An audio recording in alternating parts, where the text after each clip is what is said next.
Hey guys! இன்னைக்கு Tuesday. அதுவும் இல்லாம இன்னைக்கு கார்த்திகை விரதமும் கூட. லாஸ்ட்டா வீட்ல காணும் பொங்கல் அன்னைக்கு விளக்கேத்தி சாமி கும்பிட்டது. அதுக்கப்புறம் சாமி கும்பிடவே இல்ல. இவ்ளோ ஏன் வீட்ல ஒழுங்கா சமைக்கல, ஒழுங்கா சாப்பிடல.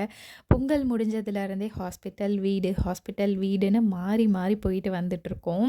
ஸோ வீட்ல விளக்கேத்தி சாமி கூட கும்பிட முடியாத நிலமையில தான் நான் இருந்தேன். ஒரு 5 வாரமா நான் சிறுவாபுரி முருகன் கோவில் வியாழக்கிழமையில போயிட்டு இருக்கேன். பட் இந்த வாரம் எனக்கு வந்து கடைசி வாரம். ஆனா, அந்த கடைசி வாரம் வியாழக்கிழமை தான் நான் ரொம்ப மோசமான கண்டிஷன்ல இருந்தேன். என்னால போக முடியல. பட் ரொம்ப மனசுக்கு கஷ்டமா இருந்துச்சு. முருகர் என்ன வரவிடலையே அப்படின்னு சொல்லிட்டு.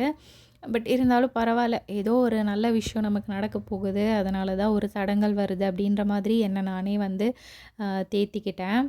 அதுக்கப்புறம் சனிக்கிழமை வளர்பிறை சஷ்டி விரதம். அந்த விரதமும் என்னால இருக்க முடியல. ஏன்னா, ஒவ்வொரு சஷ்டி விரதம், வளர்பிறை சஷ்டி விரதம், தேய்பிறை சஷ்டி விரதம், மகாகந்த சஷ்டி விரதம் எல்லா சஷ்டி விரதமுமே இருப்பேன். ஸோ, இந்த தடவ அந்த சஷ்டி விரதமும் என்னால இருக்க முடியல.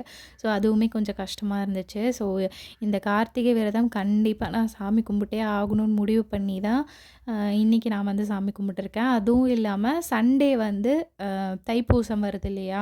லாஸ்ட் இயர்லாம் நான் 21 டேஸ் விரதம் இருந்தேன். பட் இந்த வருஷம் என்னால இருக்க முடியல.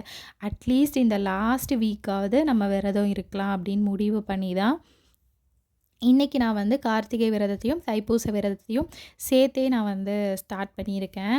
ஸோ, இன்னைக்கு வந்து முருகருக்கு திராட்சை மட்டும் வச்சு காலையில சிம்பிளா பூஜைய முடிச்சிருந்தேன். இன்னைக்கு டியூஸ்டே வெற்றிலை தீபம் போடணும்னு நெனச்சேன். பட் காலையில 6 டூ 7 அந்த டைம்ல என்னால போட முடியல.